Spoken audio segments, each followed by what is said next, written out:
Hi, good day. In this video, we're going to report the responsibility in engineering. So here are the topics. A. Definition of responsibility, engineering responsibilities, impediments to responsible engineering practice, and the Civil Engineering Code of Ethics. So this is in partial fulfillment of the CE 445, CE laws, contracts, ethics, codes, and standards.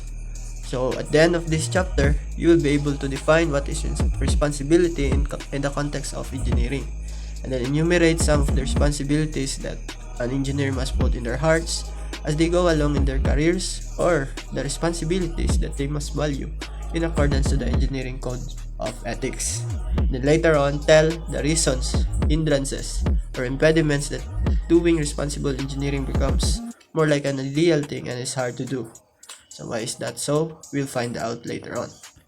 And for the topic outline, we're going to define responsibility, different engineering responsibilities, the impediments in responsible engineering practice, and the Civil Engineering Code of Ethics. So becoming an engineer is a big time professional job and career that requires passion, hard work, knowledge, and skills that not every person on earth possesses. When you become one, you are already extra special because you manage to achieve this career, overcome the hardships, and then you manage to overcome all your fears until you go up unto this point.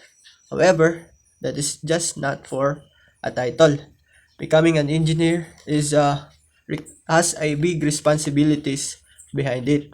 So because not only you, but also it's not it's only you and your fellow engineers that know how to troubleshoot the when problem arrives or arises. So with that in mind, allow us together with my co-reporters to report to you the responsibilities in civil engineering. As you can see here, this is what I'm talking about. Becoming an engineer, we need knowledge and skill, of course, commitment, the burning desire, which is the passion, and hard work. So, di yun na mawala the disappointments, failure, and constant stress nagasige in becoming an engineer. So, when you become one, lagi, you are extra special because you manage to overcome all of this. So, now let's talk about being an engineer. So, since engineering is an important and learned profession, as members of this profession, we as engineers are expected to exhibit the highest standard of honesty and integrity. So why do you think is that so? We need honesty and integrity in our job. So that is because our job, professional job, is more on service, na servisyo rather than product. So when your job is about service, you need to gain the trust of the people or your clients. And what do you think will happen if you are not honest and you do not value your integrity? So of course, there's no client. There's no people that will trust you and will hire you as their engineer and their on their houses or buildings that they want you to build. So that is why we as engineers are expected to exhibit the highest standard of honesty and integrity. Moreover, the services we provide requires honesty, impartiality, fairness, and equity to be dedicated to the protection of the public health, safety, and welfare. So, the term impartiality means you need to be fair on all parties. So, for example, you have like a bidding in your company, and you are the one to decide which product that the company should get, or kung pilion should choose from the choices. So you must be fair among them. Sa inyo, you must view all of them as possible candidates. So with that in mind, as an engineer, we need to be responsible. Well, what does being responsible mean in engineering context? Bakit? Since we need to be honest and value our integrity in this particular professional job, which is the engineering, munang need ta nga responsible punta. So what does being responsible mean? So it turns out that being responsible engineer is to hold yourself accountable at all times and to behave accordingly at all times. You always need to be aware of and certain of your decisions in terms of legal, technical, and moral. So that is the three you need to consider in order for you to become a responsible engineer. So we have here examples of failures. Misaligned bridge. So this one is actually Photoshop one, because this is not an actual failure design. This rather an exaggeration lang of possible because kung yun na wala, imposible mo na kayo nga wala na isukod sa mga engineers and architects nga involved ano nga project. So that's just an exaggeration. But these two right here, kining Tacoma Bridge and Topple building in Shanghai, are real engineering failures. So by means of responsible, makapangutana na yun tao, who's responsible for these failures? So muna siya ay pinakaunod and topic ani nga chapter. So this Tacoma Bridge we have here, that is the third largest suspension bridge, opened in May 1940, and the budget is around $6 million. That's the building cost.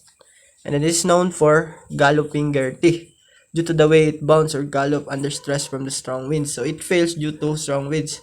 In terms of gravity loads, this bridge is actually very strong, but then the only thing that the engineers miscalculated or not considered is the wind, how strong the wind is. So nakakreate og torque to nga wind mo to nga hinungdan nga ni gallop ang bridge raga wave gana. Later on ay video tani. And the failure on November 7, 1940, at 10 a.m. the bridge began to gallop. So it twisted up to 28 feet on one side and reached angles to 45 degrees on the other side, all while moving up and down. Then at 11 a.m., the bridge broke apart. A 600 feet long center section broke off, snapped from its cable, flipped over, and fell into the Puget Sound. So the influence of this becomes a new lesson. Ayun siyang lesson for the later on mga bridge designs. So a new narrow bridge took its place as sturdy Gertie, redesigned heavier, stronger, and wider. The bridge was completed in October 1950. So today's design of all major suspension bridges, ilan ang take into account ang aerodynamic effects and utilize wind tunnel studies and calculate stresses from the wind load. Muna yung murag ilang consider nga muna yung govern nga design. Tacoma Bridge, Washington, opened only a few months ago, was built at a cost of over $6 million. But misfortune overtakes the great structure. These are some of the most amazing pictures ever recorded by a newsreel. The actual collapse of the world's third largest suspension bridge.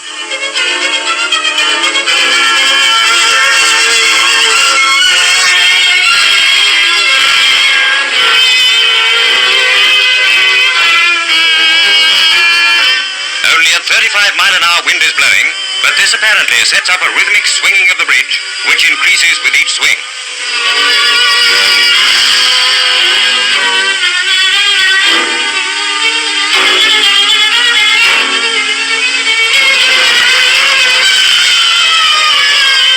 Finally, the swinging road and the suspension cables give way and plunge into the water below. Fortunately, the only casualties were a car stalled on the bridge and a dog. Sumunto no, that is the Tacoma Narrow Bridge, and in connection or in line with our topic, which is engineering responsibility, makaingon dayon tag kinsa, who is to blame with this, who is responsible for this? Is it the engineer, is it the workers, or kinsa man? So that is the main question dayon nga come up sa atong mind kung mahisgot ta og responsibility, especially in engineering, di ba? But mind you, that is just one part of the responsibility. Actually, we have two, which is positive and negative ones. So katong blaming ganina, under to siya negative, of course. So one decides how to attribute blames for harms or wrongs. So common na yun na sa ato ang career, which is civil engineering. If successful ang project, gamay ra gyud ang madungog nimo nga appreciation, or like mayo kay ni engineer ani kay no successful yang ginama na gamay ra ang ingana nga feedback. But kung ma-fail na gali or na issues ang imuhang design or bridge nga nahimo, ingana daghan dayon mo viral dayon ang imuhang design. Ikaw dayon musikat dayon ka as ikaw may ka-design na kuan. So that's responsibility. There are positive ones and there are negative ones. So mura na siya og kung utanon ta mo what is a responsible student? How can you describe a responsible student? So pwede makaingon mo nga that student always study, they go on class regularly, ana. So that belongs to positive ones. That's responsibility. And then also we have this short clip. So this is actually a short scenario, tagatawag summary, which is there is a design engineer wherein he designs the foundations of a construction project. So siya may tig-design sa kanang footing ba sa construction project. During the construction, nakabantay siya nga ang contractor. Sayop ang iyahang soil nga gibutang. Like ang soil type nga dapat dito is dili katong dapat gyud nga ibutang dito. Like sayop ba? Ana, but then gaduda na ang aning designer, engineer nga sayop gyud tong gibutang sa contractor, but then wala ra siya wala siya nang gilabot kay di man to iyang trabaho, so wala siya pakialam. But then suddenly na ay failure nga nahitabo, causing 3 lives, na ay tulo ka tawo nga namatay or worker nga namatay tungod atong negligence.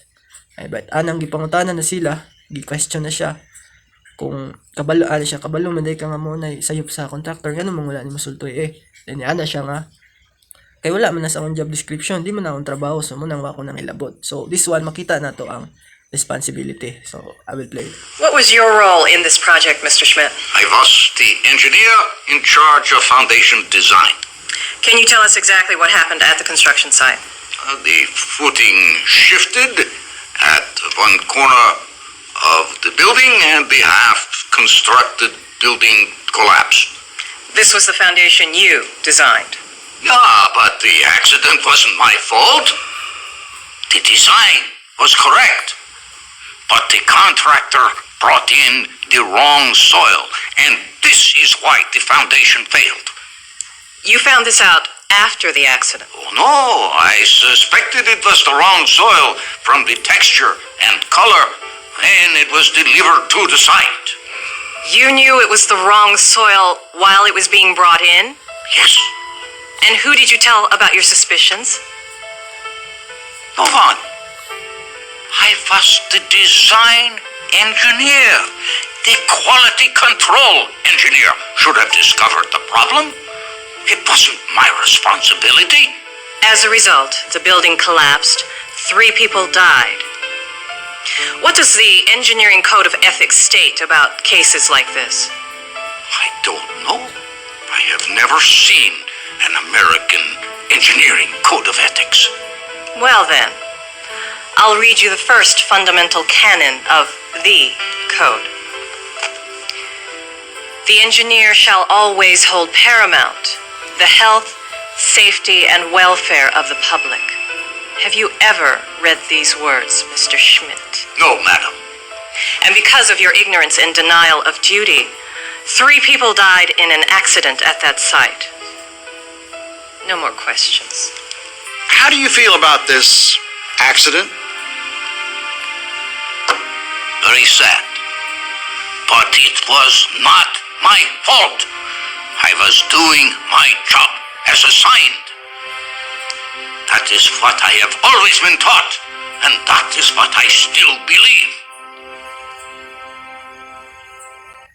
So we see, even if we've done our job as our job title describe, tong sa designer nga nabuhat niya yung trabaho, not because we've done our job, dili na punta magpakialam sa uban nga job, like sakto man nga di ka mailabot sa ilang job, but when it comes to makabuhat siya og negative result like harm to everyone, kay di ba priority man gud ato ang public safety, sayop na po na mindset nga di ka mailabot, so imo siyang sultian kay it might cause accidents. So multong nahitabo dito. And you, how about you? What's your opinion about that? Moving on, there are different types of responsibilities an engineer has. So, tana today, what are the responsibilities of an engineer? We have the first one, which is role responsibility. So, this responsibility refers to the engineer's job itself. So, if you are a structural engineer, then your role must be the job description of a structural engineer. So, you have to know about the structures, and must be different with a geotechnical engineer unless otherwise you are legally competent enough to do both. Diba? So that's role responsibility. That is your responsibility. That's your role, diba? As an engineer. You are a structural engineer, you are a structural engineer. Next one is the obligation responsibility. So this responsibility refers to the engineer committing themselves to the highest conduct honesty, integrity, fairness, protection of public safety, health, and welfare. It has to be, or has to, has to be bound with being morally or legally. So it is being backed up by the code of ethics manang nata diri, and later on will be expanded and explained specifically by my co-reporters. That is what obligation, responsibility. Legally and morally, we have as an engineer obligation, which are kaning nasa code of ethics that must be or must always be in our hearts and must always na to. And then the social responsibility, which refers to the engineer's responsibility to maintain human safety and environmental protection in their engineering designs. So actually, these three, role responsibility, obligation responsibility, social responsibility, are all in the engineering code of ethics and fundamental canon. So naarag na dito sila tanan ga base ang kanisilang social kaning mga responsibility types. Then we have here the obligation responsibilities of engineers require not only adhering to regulatory norms. So ano siya nga, it is not just the obligation nga nasa regulatory norms. The regulatory norms are this nga nasa code of ethics. So sometimes lagi dili kanira sige ang atong i-follow. Naputay gitawag nga standard regulatory norms and standard practices. Naputay gitawag og standard of reasonable care. So unsa man na sila? So regulatory norms o standard of practices mo ni sila, fundamental canons and code of ethics. The standard of care, according to Joshua B. Carnon, an engineer is not liable or responsible for damages for every error. Society has decided through case law that when you hire an engineer, so ikaw as a client and you decide to hire an engineer, you buy the engineer's normal errors. So unsa man ning mga normal errors of an engineer? These normal errors are sometimes kanang you're not prepared of the dangers. Wala ka na sa site. Pag adto nimo kay wala ka expect na mo na may tabo nga or kanang sa budget pod imbis ang is mga 600 hollow blocks na palit lang mo sa 550 so that's nang mga slightly normal errors lang ba. However, if the error is shown to have been worse than a certain level of error, makakos na siya especially worst accident, then the engineer now is liable. That level, the line between a negligent and negligent error, is the standard of care. So here, engineers can expect to be held accountable. So if not legally liable for intentionally, negligently, and recklessly caused harm. Intentionally is, you have a responsibility in the work site, then you choose to go partying. Kita nyo din sa meme siya. They don't know today's our schedule of pouring. So, that's straight up intentional and negligent about your job. Reckless pag yun because that might cause harm in the construction site. Kins imo ra silang ipasagdaan and that's your responsibility to be in the site and guide them. Diba? So yeah, that's what engineer responsibility is. There are positive ones, there are also negative ones.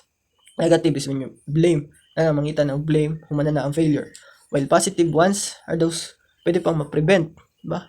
Kung niadto ka ng atol ka puring mo, wala ka ng party, ba? Intentional, wala ka naman kay choice nga pwede kang di mo attend ng party and then adunin mo ang mga workers dito sa site. But you choose, and negligently neglect them. Then we have responsible engineering practice requires good judgment, of course, and not simply following algorithms. So, while putting in your mind katong mga code of ethics and fundamental errors, nago na sila, sige. But in the other hand, you must not simply always nga katurag basihan or like standard of procedures. Sometimes you just need good judgment na pod if maabot ang scenario nga you need like moral dilemma yana. So it's your own strategy as an engineer na you have good judgment and everything. Then a good test of engineering responsibility is a question: what does an engineer do when no one is looking or when no one's around? That's kana mo na siya sukod sa imong responsibility kung asa gyud ang imong kanang morals, ethics. Then we have the impediments. So why man gyud nga despite aning morals and ethics and all of that stuff, lisod na gyud gyapon makuan ang responsible engineering practice. Turns out that mahitungod aning mentioned below, which are the self-interest, fear, self-deception, ignorance, egocentric tendencies, narrow vision, and critical acceptance of authority and groupthink. So, unsa man na sila, may man ang maunay hindrance to being a responsible engineering practice. So one is self-interest. An engineer acts so as to keep his or her job to advance herself rather than doing the right thing. So example, imbis sa site kay imong dapat buhaton is itugan mo tong naay wrong nga nahitabo sa site, like naay conflict ang imong work, kaubag work dito ba, then you nga nakakita neglect ra nimo because that might you might lose your job because of that, kay malay ka atong away nila dito ba. So another one is the self-interest when there's money involved. Example, gi-hire ka sa usa ka politician, so di mo na siya nga politician, then of course na money involved, that's self-interest. You get money, amot ko ng money, mago na yung pinakausas root of all evil. When ay money involved, di na masukod imong morals, ethics. Another one is fear. Fear has actually two meanings, which is forget everything and run, or face everything and rise. An engineer is so afraid of losing her job, being given a reprimand, or being exposed. If she is already involved in a wrongdoing, he remains silent. So, parang mga corruption sa site, corruption in the budget, so, lisod kayo i-maintain a responsible engineering practice, because corruption alone, dili na siya responsible engineering practice. You're violating already the morals, code of ethics sa engineering. Then, you choose to be silent pag yun. Okay, of course, apil ka na ang corruption. Alam po mo, taba ka alam, trabaho kay may kwarta noon. So, that's fear. Another is self-deception. An engineer deceives himself into thinking that the problem is not that large, or that nobody will be hurt if he remains silent. So somewhat related to fear. Diba? If he remains silent, then nobody will get hurt. Simple as that, diba? But then, again, it's a fight between your morals, code of ethics, and self-deception. Then ignorance. An engineer creates a problem and fails to act because he does not understand the issue or possible consequences. Professional incompetence also belongs here. This professional incompetence meaning that if you're a civil engineer and ni-handle ka og project management, or as a project engineer ba or structural engineer ba, you're an incompetent diba? So you might be ignorant enough, or you lack the knowledge of the specific job that leads to failure, creates problem. Ignorance is not simply lack of knowledge, but an active aversion to knowledge, the refusal to know, showing from cowardice, pride, laziness of mind. Egocentric tendencies. An engineer looks at things from his own perspective rather than anyone else's. So, from the word itself, ego. So, you look only at your own perspective and doesn't care about anyone else's. Ako dapat magbuhat ko engineer dire. Wala ko pakis inyong, or dili na ko i-consider ang inyong perspective. An engineer who compliments female engineer on her looks rather than her professional competence. These are straight up simps. Thinks he is being nice but maybe insulting her. So that's egocentric tendencies. Then narrow vision. An engineer gets so absorbed in her own work that she neglects to think about the larger consequences of what she is doing. She may be excited about the technical challenge of what she is doing, but she does not think about the harms her project may inflict on others. If you chase two rabbits, you will not catch either one. Being narrow vision. You are, example, in a chemistry, chemistry class, imong classmate excited kayo about doing that experiment. He or she got absorbed by what she wants. Wala na siya kabalo sa consequences, and then later on, ibuto explosion na itabo. So, narrow vision. Then, uncritical acceptance of authority. An engineer is so used to obeying his boss that he does not question him anymore. He may be unaware that his boss is simply wrong. Baka kay, example sa eskwelahan, abi kay mo nagiingon sa teacher. Nakita nimo sa book, dahil nga sayop si teacher. Wala ka nito sa book, ato ka nito sa teacher, kay mo may giingon sa teacher. Which is wrong. Very wrong. Asa may masaligan nimo diay ang book or ang teacher.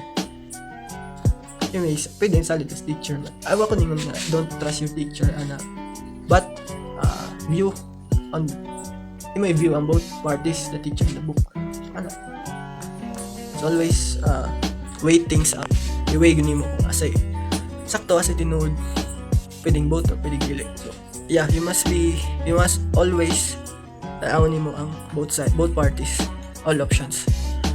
So that's being uncritical acceptance to authority. Di ka dapat magsirag obey sa imong boss kay mabi mo na imong boss ba. sometimes you have to question him or her. Then groupthink. An engineer simply goes along what the group wants disregarding on reservations. Wala na kay prepare nga kuan sa imong kagalingon. Diretso na lang ka kay abig mo unay kuan sa imong kagrupo. Mo na pud lamay imong gisunod. Which is again, a hindrance, impediments to responsible engineering practice. So that's it for my part, and later reports and topics will be reported by my co-reporter. Thank you so much, and that ends my report.